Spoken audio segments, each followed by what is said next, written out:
This is a Jim and Tonic production. I'll address this right out of the gates. And for you listening, you're paying attention. It's derogatory how the industry in general refers to the New Year's resolution crowd, and it is very off-putting. I like if I was trying to get into the gym and I saw how social media responded to the new crowd that's about to come in, because it's about to hit us too. It's so commercialized. It's very commercialized, but it's almost sending the message like, you are going to fail. I don't even know why you're coming in here. Oh, I see what you're saying. Yeah, the gym is going to get overrun with all these new people that don't know what they're doing, and you're going to last 2 weeks and you're going to leave. Now, for me, I started off, mine was a breakup that got me into the gym. That breakup happened at the first of the year. So I was technically a New Year's resolution person when I got into the gym. I was technically that person. So for those of you that are watching and you're trying to get in, you can be successful. Mm-hmm. And I don't want to sound, I appreciate your compliments towards me and my physique. When I first got into the gym, I was like 155 pounds is what I weighed. My body fat was 19.5%. Really? Oh yeah. I was like skinny fat. I was New Year's resolution person, even though it wasn't a New Year's resolution. I was in that crowd of people that you could see if you're in the gym and you see me walk in, you're like, that fucking dude has no chance. And I stuck through it, and now, I'm pretty successful with my physique and my diet and what I'm doing. So you can do this. Anybody, you can do this. And I'll tell you, at Commit to Fitness, like in our environment, like we welcome you and we want you to come in there, because you can do it. But you are right. You don't need to wait. Just wait to the beginning of the year. Right. Yeah. So you can. Yeah. And if you want to start the year with a new slate, that's totally fine. But I definitely, I would recommend that if you're feeling this in June, do it in June. Yeah. You know what I mean? Yeah. But and then that kind of goes hand in hand with, how do we continue the motivation and the discipline throughout the entire year? Because I think it's so easy, and I was such a yo-yo dieter back in the day. I had a lot of body image issues and eating disorders and all sorts of things, and if I fell off, I would be like, well, I'll wait till Monday, right? Yeah. And then maybe I didn't do it Monday, so I'd be like, okay, I gotta wait for the next Monday. Right? Like we do, I think as human beings, we tend to do that. We want to start with this clean slate. So it's like, how do we just kind of set that to the side and be like, you can do this on a Tuesday. You can do this at 8 p.m. on a Tuesday. It doesn't matter when you do it. It's important no matter what it is. But it's so easy when you fall off, I think, to be like, well, shit, I fucked it all up. Right? Like I fucked it up. I fucked up the month. I fucked up the week. I fucked up the year. And, but you didn't. We're human beings. We're flawed. We make mistakes. You can do it the next day. No. I think 100%. How it works for me, and what makes us successful in our environment, is understanding that what works for me and you does not work across the board, and understanding that everybody is different, and figuring out how you're going to get in and how you're going to show up for yourself.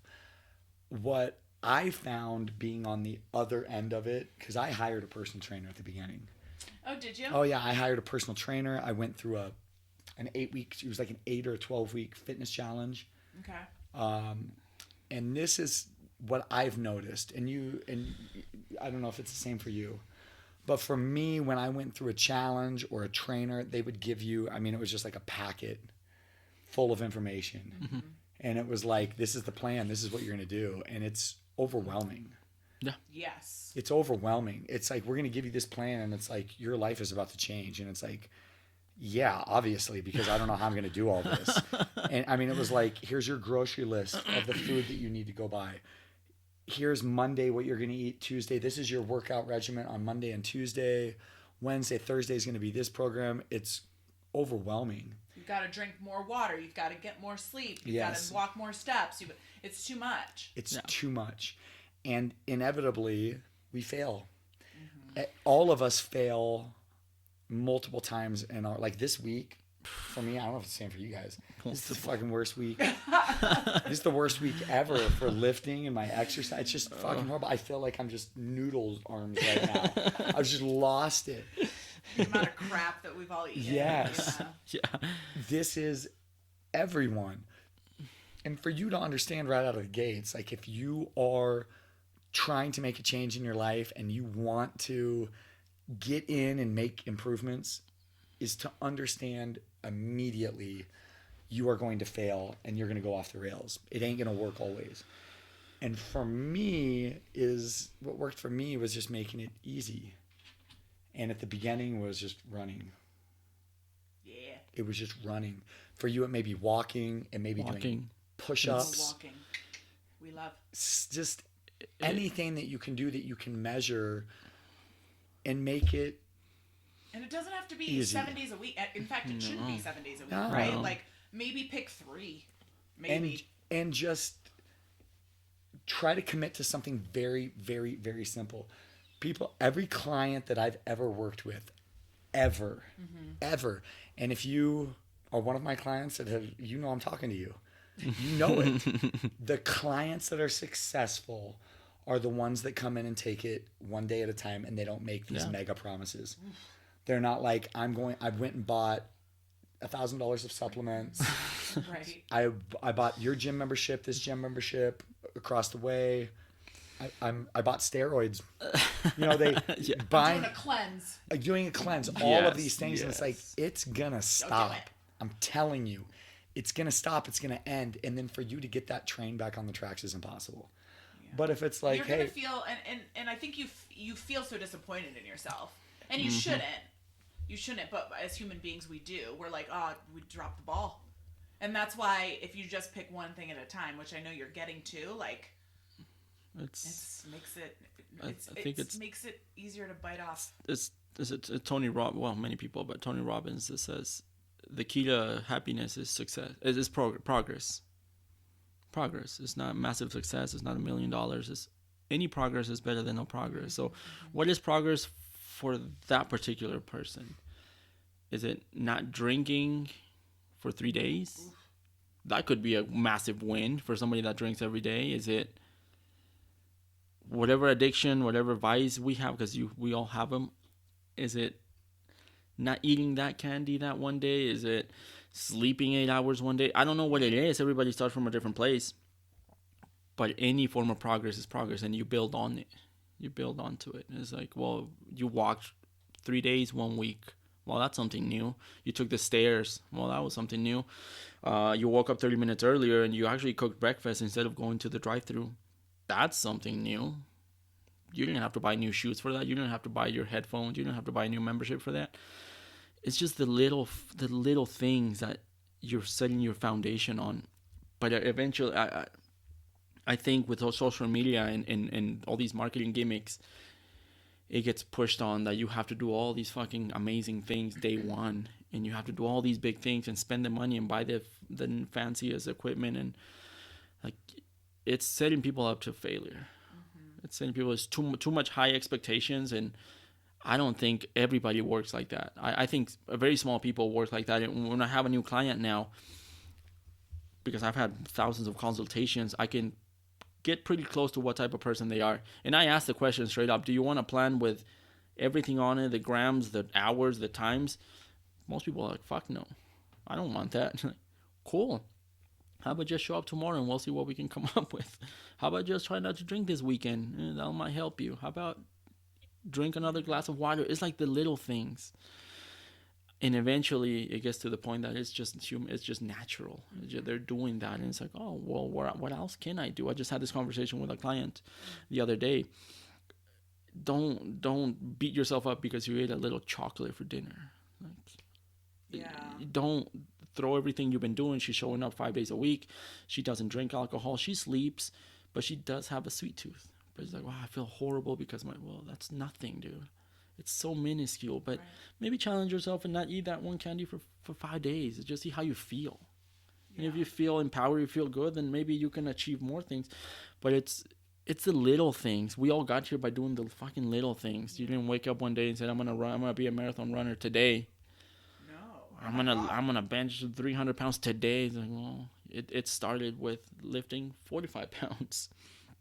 It just took a long time, but I think with social media and the hype and it gets thrown into your face, you have to be fucking shredded and running up a mountain, and it's sexy and it sells and it gets people in the door, but I don't think I definitely don't like to lead like that anymore. I used to at the beginning just to make something happen, but now it's like, let me learn about your life. Yes. Because, man, if you have kids or you're stressed out about your mortgage or your finances, you're not going to be in the same position as the 22-year-old that lives at home with their dad, with their parents, and they have all the money and all the time in the world to work out 13 fucking hours a week. You know, when I was single, no kids, I was in the gym maybe 15 hours a week. Now it's like, fuck, dude. Right. Oh, Life changes. Life changes a bit. Well, and how often do we simply have conversations during these consultations with clients, and you can kind of tell that they just want to talk to somebody. Oh, yeah. Right? And that's that it. in and of itself is a huge thing for them, and it probably made their day to just be able to tell somebody about what they're going through and what injuries they've had, and you know, whatever it may be. Let us know why it's so hard for them to pick up an exercise regimen. I'm taking care of my mom, or I have 3 kids, I'm postpartum, you know, whatever it may be. And that, just sitting there and listening to them in and of itself is one of the best things you can do for somebody. Yeah. And start from there. I tell everybody starts from a different. Some people start 3 football fields away. Some people start 3 yards away from the goal line. Everybody starts in a different place. You cannot compare yourself to your neighbor, to your coworker, and like, that guy did that, so I'm gonna do that. It's like, well, good luck, but it might not work for you. Right. And I think that's the disservice that the online industry has done. Whatever, it is what it is. But that's how I try to approach now when I sit down with somebody. It's like, you can fucking do this, but it might take you a little longer than you think, but you can fucking do this. Anybody can do this. It's just you gotta be able to learn where you are and learn to navigate, because life goes ups and downs to all of us. But we're all humans. We all go through the same emotions, and some people health issues and all that shit. But you can do it. You just have to know where you are now and where you want to go, and have the right guidance and consistency. Because consistency is fucking huge. You can be great for a week and then fall off and never pick it up again. Consistency. How do you guys get somebody back on track if they've fallen off and they're so upset with themselves about it, and you can't get them for some reason, they can't get back on track? What do you do? Mine's easy. Mine's like super easy. I just have them write down every day how much water that they drink and how many hours of sleep they get. Okay. That's always to me because it's something that you're doing. Everybody is drinking fluids and sleeping. Okay. They have to, because if they don't, they die. Literally. So you already know you're doing this. Everyone that's watching this, you're sleeping every night, or every other night probably. I don't know. You know, but you're getting some sleep. At some Just point. getting 3 hours. You're getting some. You're getting some sleep, and you are putting some fluids in your body, even if it's Mountain Dew. You're putting some fluids in your body. So my first step when people get off is just get them back on to paying attention to the things that you're already doing. Okay. Without you doing, I'm not going to tell you that you need to come to the gym once a week, or just look at that aspect of your life that you are already doing. And then once you create that habit of paying attention to that aspect, then we add on. Okay. Love that. For me, that's what I do. And the next step is usually tracking your food, or tracking an exercise. Walking, maybe. Right. Anything. It is what Heido is saying with Tony Robbins. Progress is key. Right. It's not $1 million. It's not success. It's not winning the lottery. It's progress. How are you? Think about the lottery. We've always heard the curse of the lottery. You win the lottery, what happens? Most of those people are blow it. And they're bankrupt, and they're in a worse position than they were before, because they don't know how to deal with that. Yeah. Celebrate small wins, small progress. Yeah. Every bit of progress is a reason to celebrate. And if you can celebrate small wins, the small wins turn into larger wins, turn into actual games that you're playing, into championships, into total success. But it starts one step. That's for me. Yeah, I love that. Yeah. Yeah. What is yours? I'm excited to hear. To get people on track when they fall off. Yeah. I liked to have them, and I honestly like yours better because I think it's more like foundational. But I just say I just want you to food journal for me, and you don't have to count your calories, you don't have to count your macros. I literally just want you to write down what you're eating, and then at the end of the week bring it into me so I can look at it. Yeah. That's it. And I'm not telling you to eat anything in particular. I just want you to journal on it. I just want you to, write it down so that you can, first of all, refer back to it, and so you can bring it into me. But it makes you, it makes you accountable. It makes you intentional, right? Like there's an intentionality that comes with that. And I think that even if they have no intention of calorie counting or macro counting, if you're writing down what you're eating every day, it brings your mind to it and your awareness to it. And so even without thinking about it, they may start to make small changes. And I also really like the walking. I like to just say, like, it's huge. Get out for 20 minutes a day. I don't, let's start small, but let's just move your body a little bit more. And then, we try to build on that, of course. Yeah. What's yours? Ido. To get somebody back on track, what you track improves. So put it on paper or on the app, whatever, or take a picture and send it to me. Pictures. I love that. Yeah, for sure. Take a picture of your meal. Well, I don't like to write. When are you going to write on a napkin? I don't know. Yeah, if you're watching your this, phone.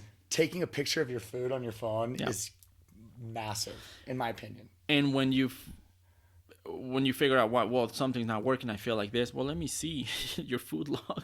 This picture is like, oh shit, that's garbage.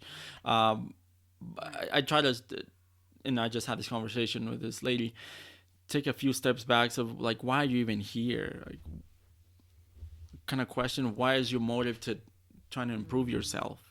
What's your why? And search for a deeper why, because if there's a strong why, there's a strong reason. The how, it'll get figured out.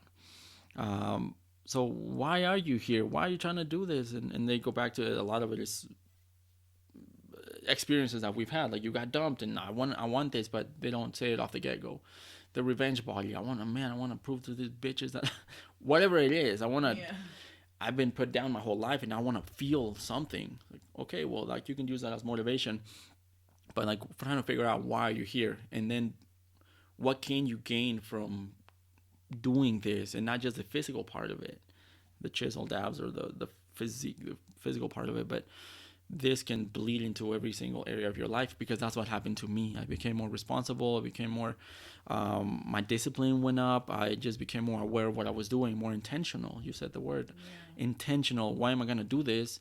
Because I'm expecting a result, and this is fancy and this is pleasure, but I don't want that. I want this, and it's a harder road, but when I achieve that, I'm going to feel more empowered.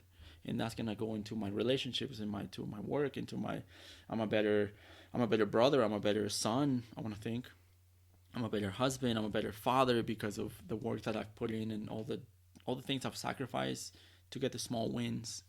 And that's gonna build on. And then it's and that's kind of what I try to have the conversation when the person is open about it. Some people are not very open. They don't want to share much, but it's okay.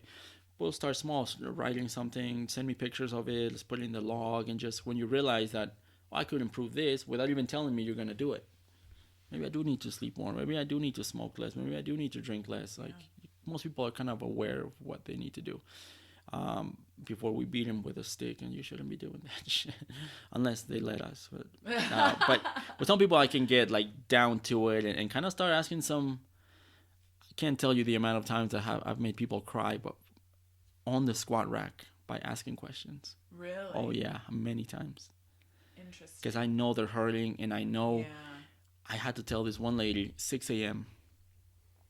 She was so anxious about her weight loss, and she was just it wasn't happening. And I think I kind of just snapped, and I told her, look, if you wake up 30 pounds lighter with a big ass, it's not going to fix your life. It's not. You have so many more things that you need to look at. And she started crying. It's like, she agreed. It's like, yeah, you're right. I have a lot of shit going on, but I feel like at least I can control this. At least I can do something here. It's like, well, yeah, you can and you will, but don't beat yourself up because you haven't lost that 1 pound. Like, there's so many other things in your life that you can be grateful for and that you can achieve outside of here. Yeah, this is cool and all, and we can help you with this, but I think a lot of people get too stuck on the physical part of things. Oh yeah. The 1 pound, the inch on the booty or the inch on the arms, whatever, and they put all their eggs on that basket, and it's like, well, take a few steps back. There's a lot of other amazing things that you're building just by showing up here and doing this thing that you probably don't even realize. It's bleeding into your work and your relationships, and that's what it's done to me. So I try to make him aware of that. Okay. Sure, this is gonna move if you keep doing it consistently. It's gonna move forward, but there's other things happening out there that you can also be grateful for. Because they're only an hour, hour and a half in the gym, 20 hours outside of the gym. It's like, I tell them, sometimes more important what's happening outside of the gym than what it is here. So take a look at that too. And where can you apply the same principles are you applying here? Where else can you apply them? In your finances and in your relationship? I don't know. And some people are very open to spilling their whole life to you. Yeah, some people are, some aren't, some certainly are not. And the ones that are not, it's like, I just trying to kind of go over the surface and start with the facts, things that you can track. But with some people, I've definitely gotten very personal. And yeah, I think it's when you do get more personal with a client, you can almost sometimes redirect their why too. Like sometimes they give you more of like a surface level why, but maybe you know more about them or you've worked with them for a long time. Like I have a client who, she and her husband are doing like a vow renewal next year.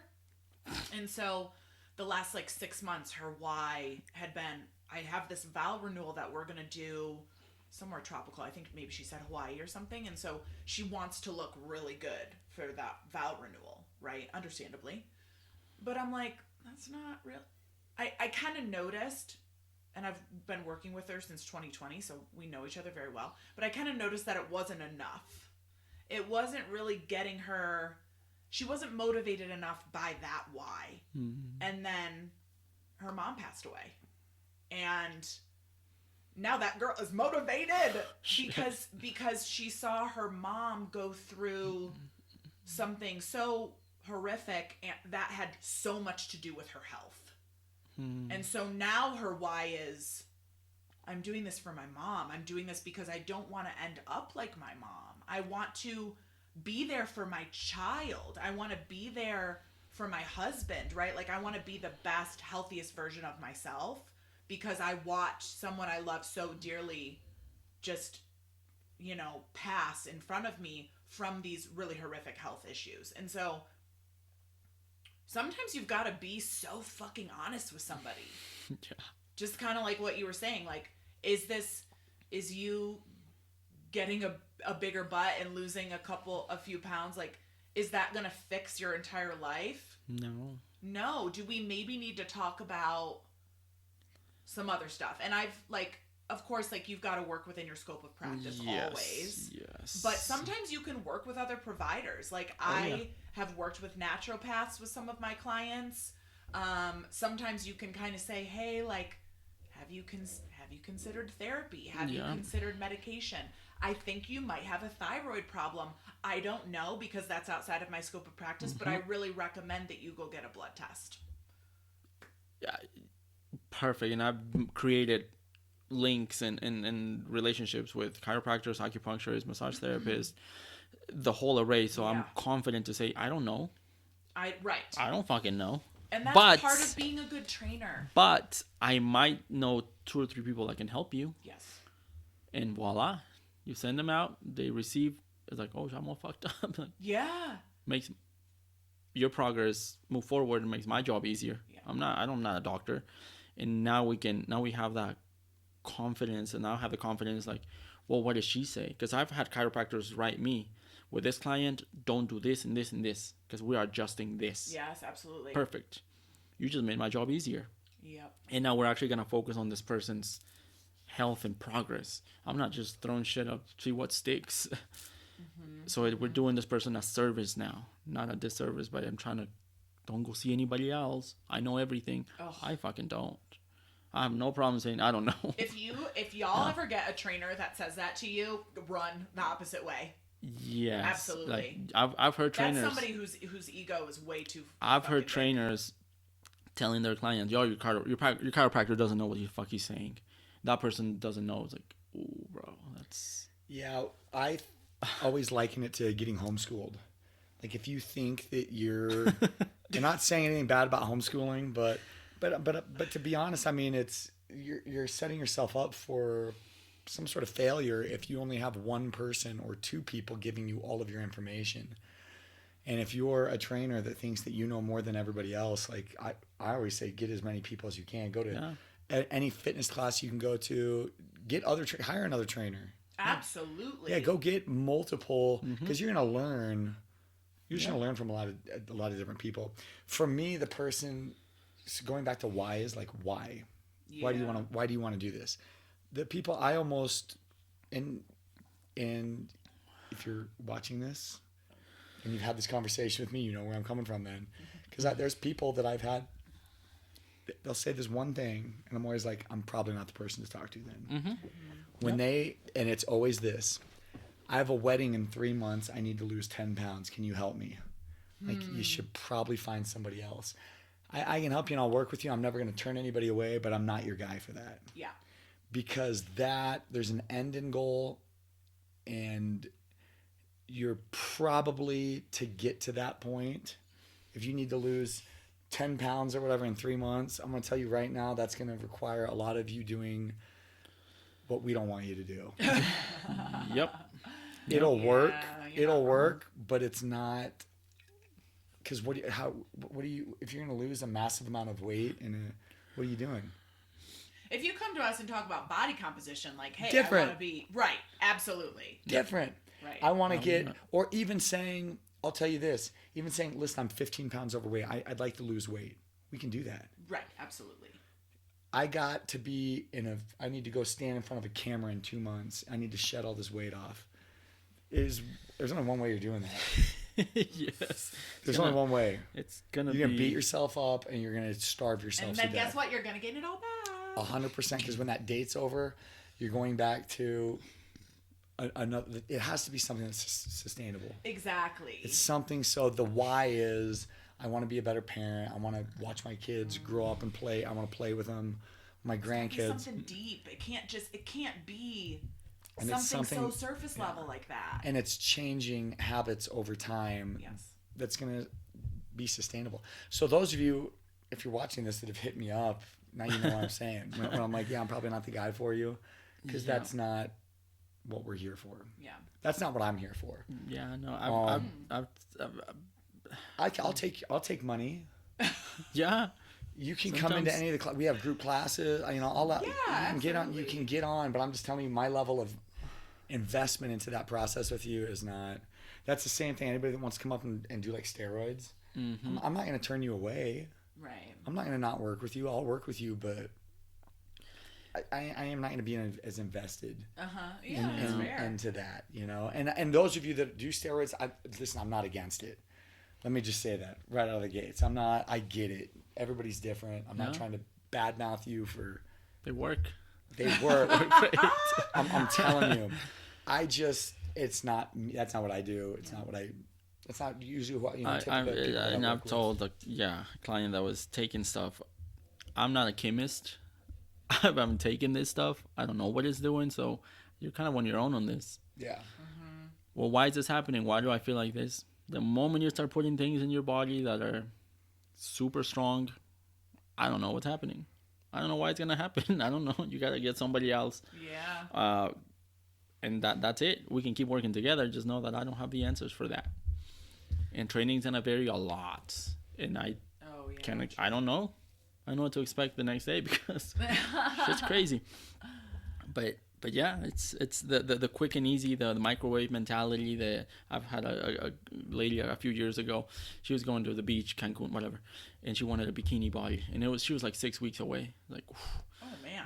The only way, looking at you, the way what you're telling me what you want, is you're gonna do a massive cut, a deficit. You're gonna be miserable. You might achieve it, but it's gonna be horrible. And you're gonna go party there. It's a party trip. When you drink and you eat shit and you come back, you're gonna blow up. So I told her, I think these were my words: we can get you that body, but it's not this year. It might be for next summer. Yeah, it's next absolutely. year. Well, that's honesty. But you can still start today though. Right, absolutely, and you should. You can still start today. And she's like, no, I don't. Oh, jeez. She went somewhere else. That's fine. I don't want to put that pressure on me. I don't want to have somebody starve. And like, yeah, absolutely. I'd rather, yeah. I'm telling you, it never, in my opinion, it never works. It works for a picture. I think it works for a picture. Yeah. I still. Well, and if that's how you're trying to advertise your business by photos, by before and after photos, fine, right? Like, then if that's what you're trying to promote, you go do that. That's not the way. So, funny story. When I first went off on my own, I opened an LLC and it was called Body by Amy. Because that's the way I had been brought up as a trainer, right? Mm-hmm. That everything is body composition, it's weight loss, it's, blah, blah, blah. And so I was like, oh yeah, Body by Amy, that's a great name.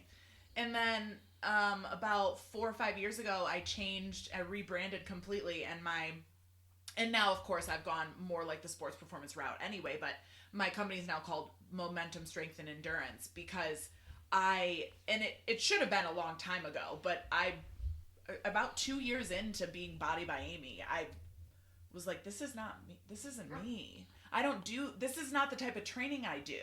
Mm-hmm. Like, I don't want to be known for somebody that's just trying to change bodies out here. I'm trying to change minds. I'm trying to change lifestyles. I'm trying to I'm trying to promote health, not just what someone's body looks like. Mm-hmm. Yeah. Yeah. Same here. I've had people reach out to me, hey, I want to do a bodybuilding competition. I'm not your guy. Yeah. We can train and we can definitely get you leaner and stronger.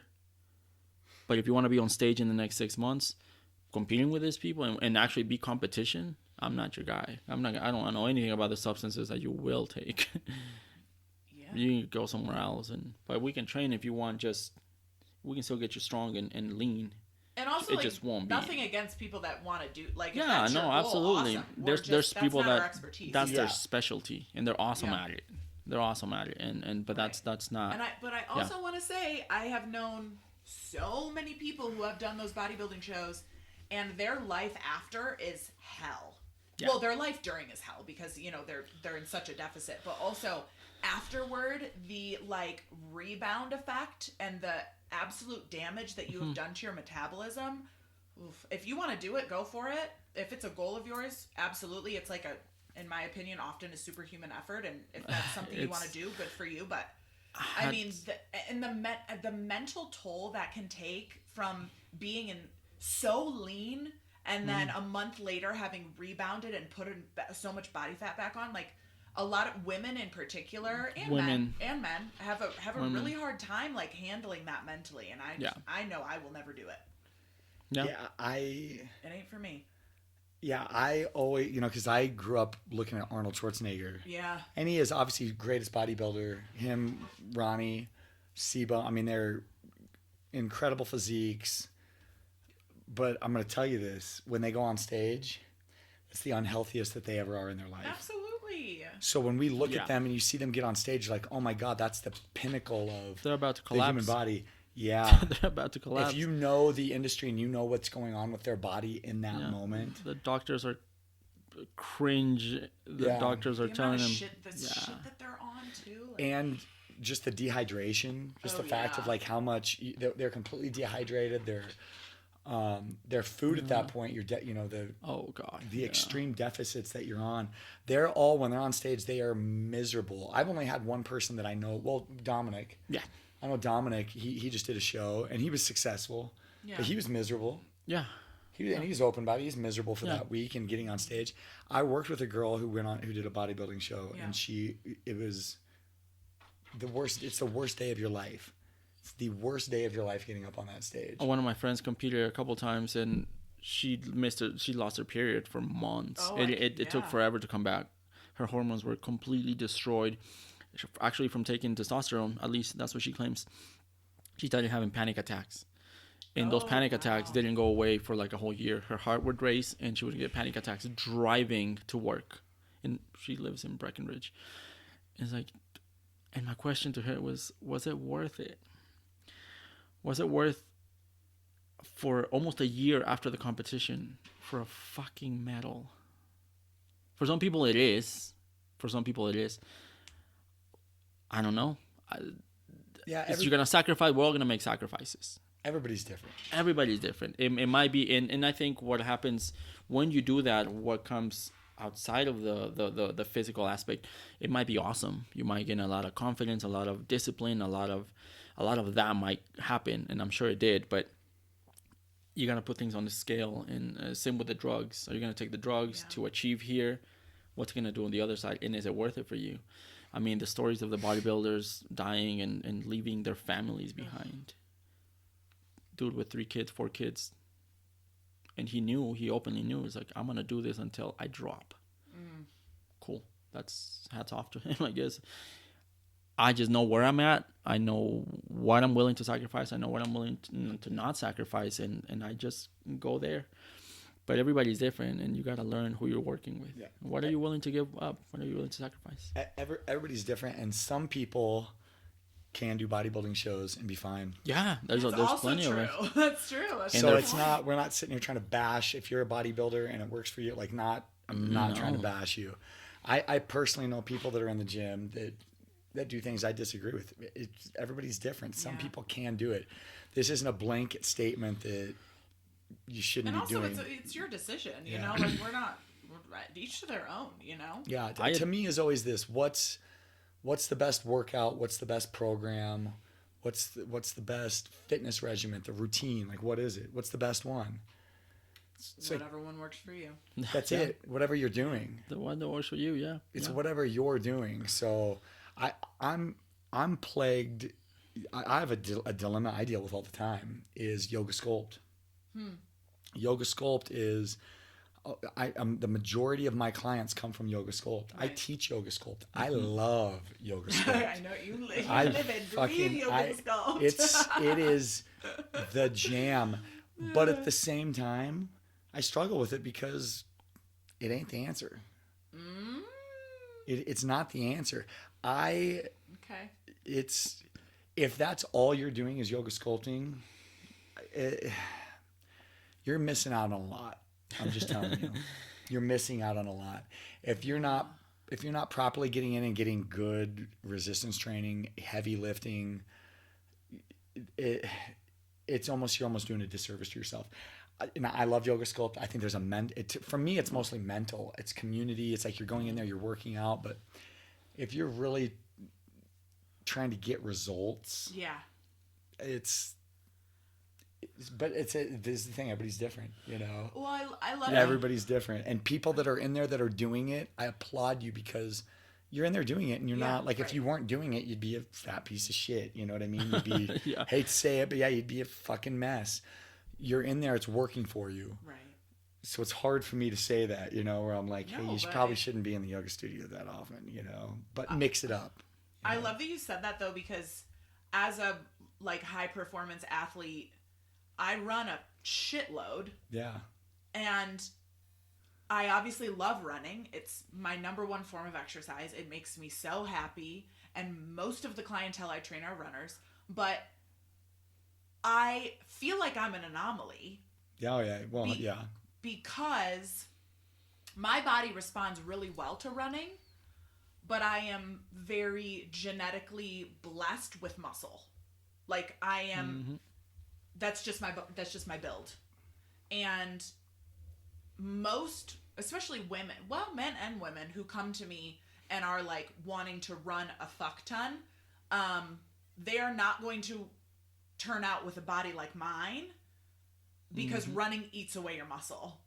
And if you're trying to strength train hard and run a lot, I mean, you should be for injury prevention and other reasons and performance and things like that, but you're not going to, if you want a muscular toned look, it's not going to be the way you get there. But people look at me and they're like, well, that's what she does. And I'm like, Yeah.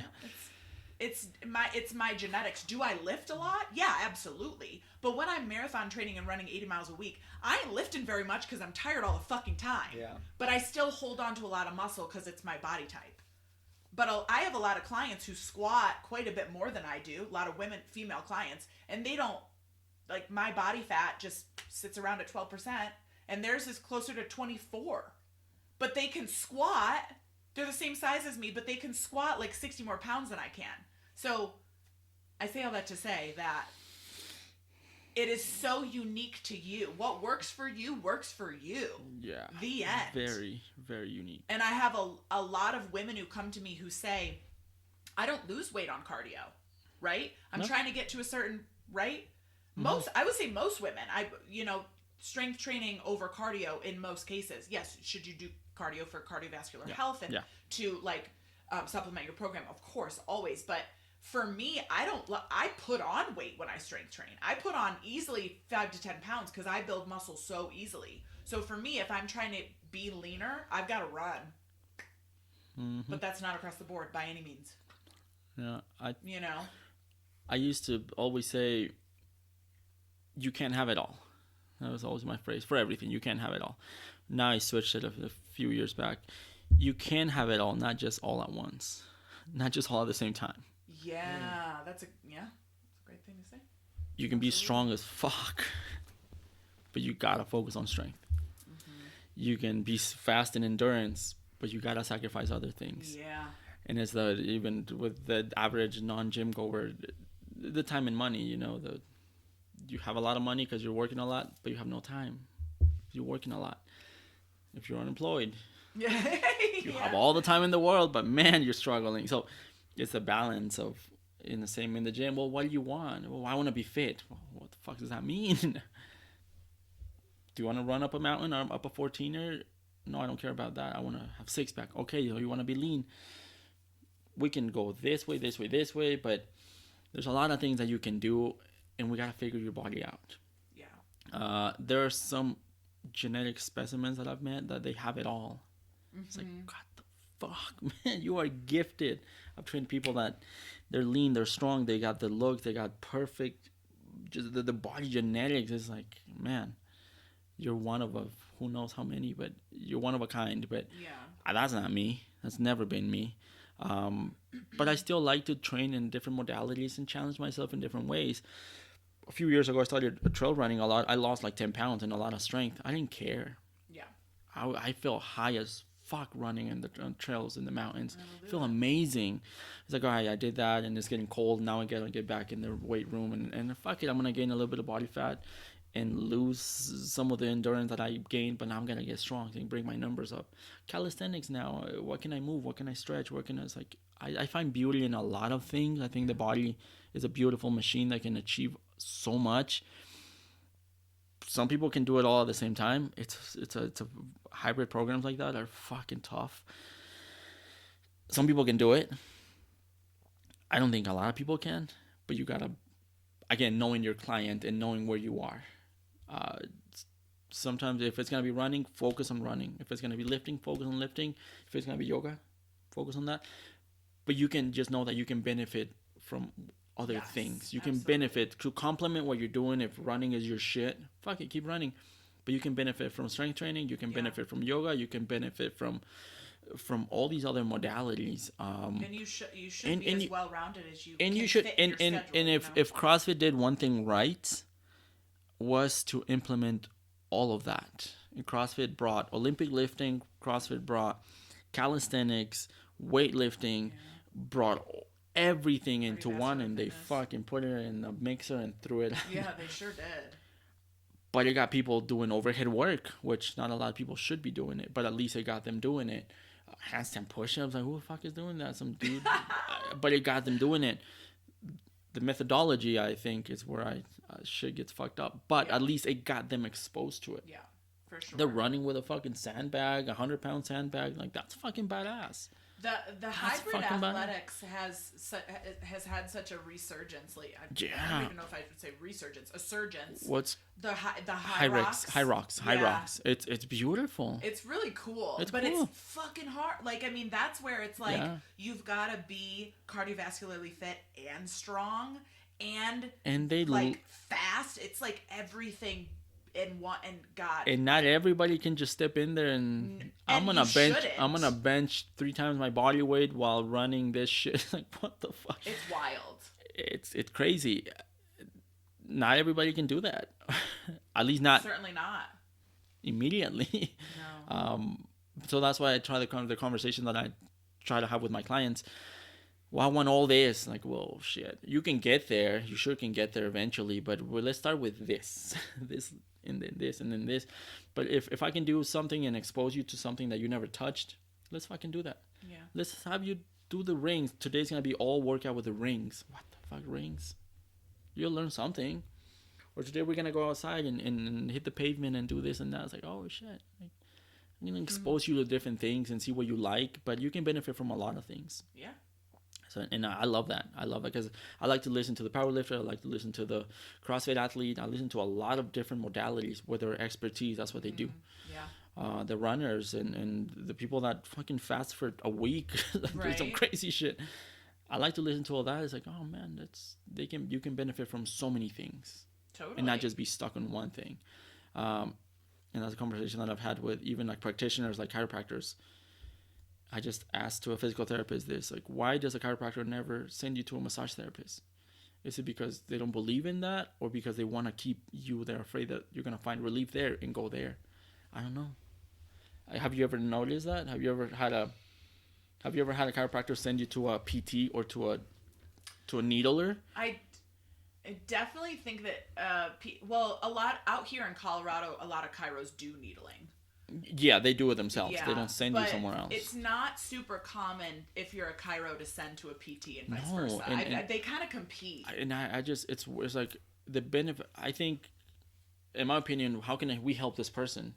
If it's not me, we'll go with him, man. He can help you, Yeah. and maybe you I do refer come out to back. PTs I do. all the time. Yeah. I do send them all the And time. Chiros. I tend to be the stop after the PT too. Like, I have PTs that refer out to me. Like, hey, they're done here. I've done all they can do for this person, but they're still rehabbing an ACL. Let's go to you next because I know you know how to do that. Yeah. So, anyways, I try to be that person as a trainer to step out, and I don't know everything. Maybe I can help this person. Yeah. Try to step back, and what's the best thing for this person right here? What's the best thing? Do they need to go see a nutritionist? Do they need to see a therapist? Do they have some psychological things going on? Mm-hmm. I might not be able to help them, and I need to take that one, and I'll be at least, hey man, maybe you need to go see somebody else before we continue doing this. Yeah. Like you said, I like money too. I can take your money. Right. I'll take your money, but I think at this point, you need another level of help, and you're probably not gonna get it here. Yeah. Or we can continue doing this while you go do that. It comes like from person to person. It's different. Yeah. But yeah, definitely send them out. Because our scope is very small when it comes to physiology, hormones, Hormones. women's hormones. Whew. And that comes into play so often for us too. Huge. If you have a client that isn't making any progress and you feel like they should be, send them for a hormone test. That's it. We put a stop. So I started getting pretty good at my consultations, especially women, men too. Is there any reason why we would suspect that your hormones are off? Well, there's something there. Yeah. We can go 2 ways. You can go get a blood test, and then we work this together, or we can try this for 2-3 months. And if nothing happens, then you need that blood test. It's either you get it now or later, but you're gonna get it. So and also that makes me, I think, more upfront, and I feel like I'm letting them know that more issues could be there. Because if you did the nutrition and the training and the water and the sleep and nothing happened, you're gonna come back to me. Hey, I did everything you said, nothing happened. Oh shit, maybe I should have brought this up. Right. Yeah, absolutely. Yeah. So, because dude, we can't see that, man.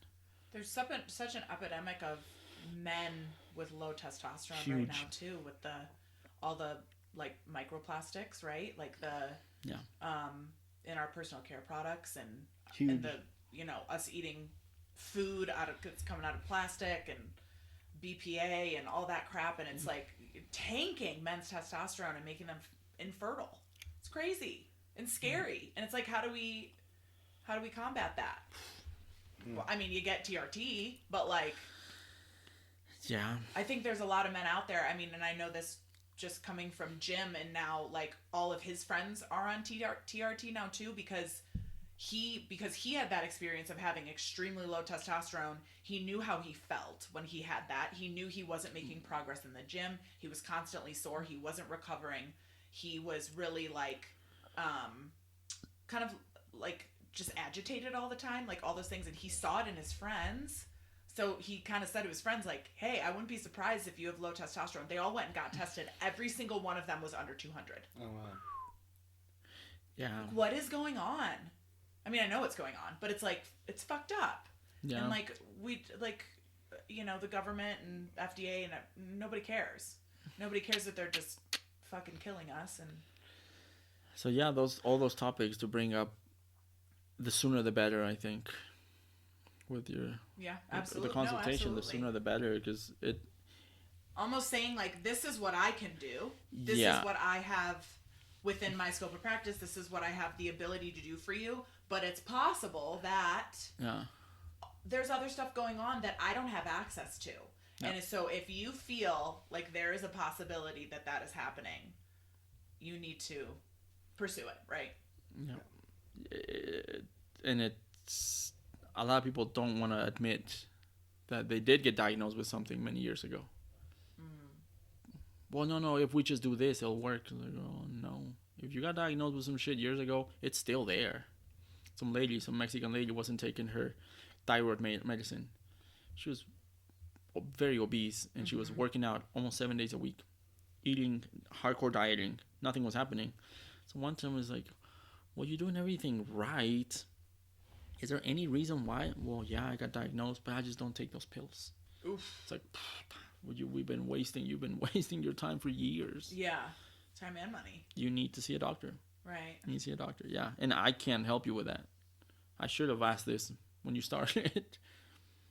But sometimes you just get better at it, and just people that are out there watching the influencer and watching the motivational shit, like when everything is perfect, when the conditions of the body are perfect, yeah, you lift and you eat and you gain muscle and shit like that. But if it's not, it throws a wrench into everything. Yeah. Everything, yeah. And you get frustrated. Therefore, you think that you're not doing enough, so you start doing more, eating less, training more, beating up your body more. It's just it's a spiral. Down the, it's a fucking spiral. Yeah, I'm not losing weight fast enough, so I'm gonna diet more and run more or work out more. It's like, oh shit! Now the imbalances that you're creating, and now you end up with some hormonal issues. It's like, fuck.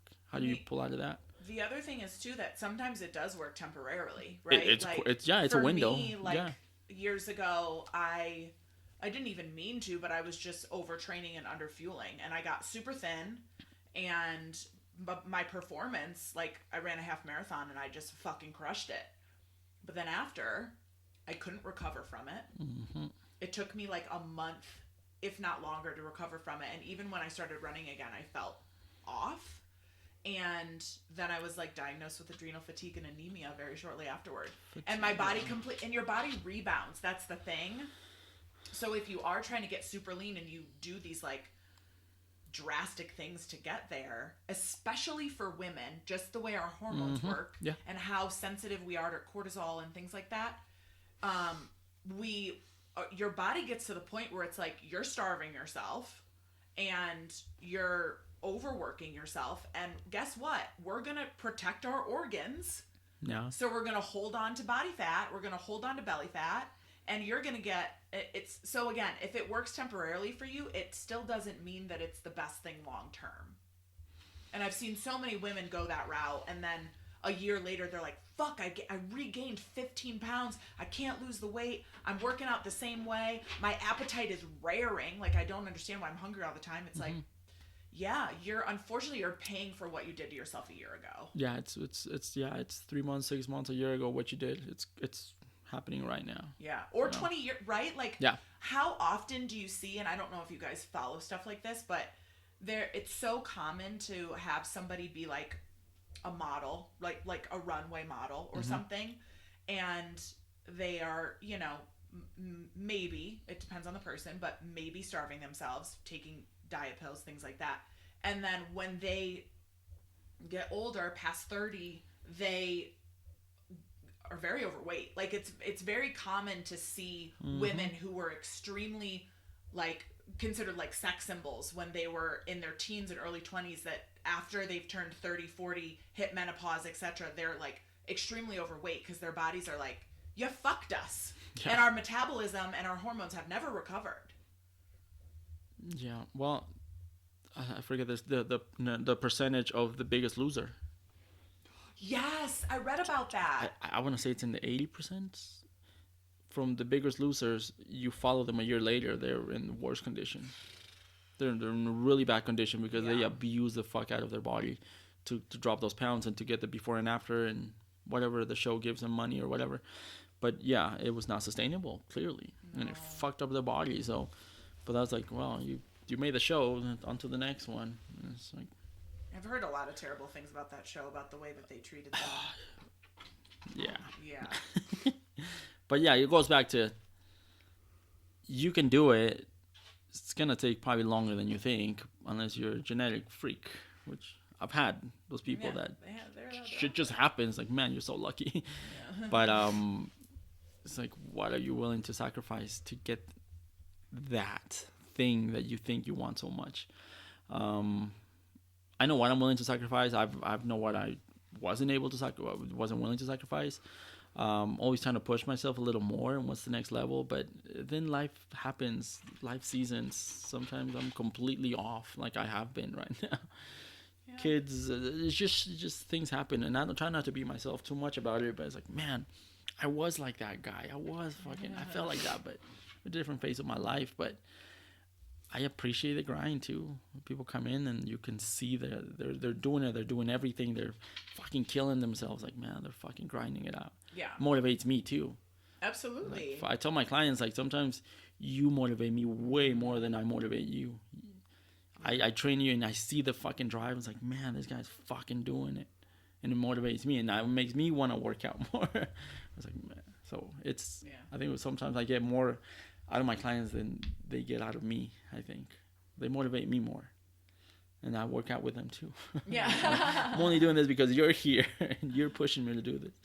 Yeah. But Kyra's over here getting more beverages. Thank you for listening, watching. Yeah. Thanks, Amy, for hosting. Yeah, thank you. You're so in and my for basement. Heido for leading us. Oh, I'm good, yeah. I'll leave him here. Oh, all right. I won't say no. For the next time. Cool. Yeah. All right. Awesome, Thank you. guys. Yeah. Thank you. Talk to you soon. Happy Sunday. This was a Jim and Tonic production hosted by Amy, Robbie, and Hyro. You can find us on Instagram at chasing with 2 G's _ Amy with 2 Y's. 3 boys and dad, the number 3 for Robbie. And Hyro is Hyro _ Lopez with 2 Z's .303, the number 303. You can also find us on YouTube at Jim and Tonic Podcast. Thanks for listening, and we'll see you guys next week.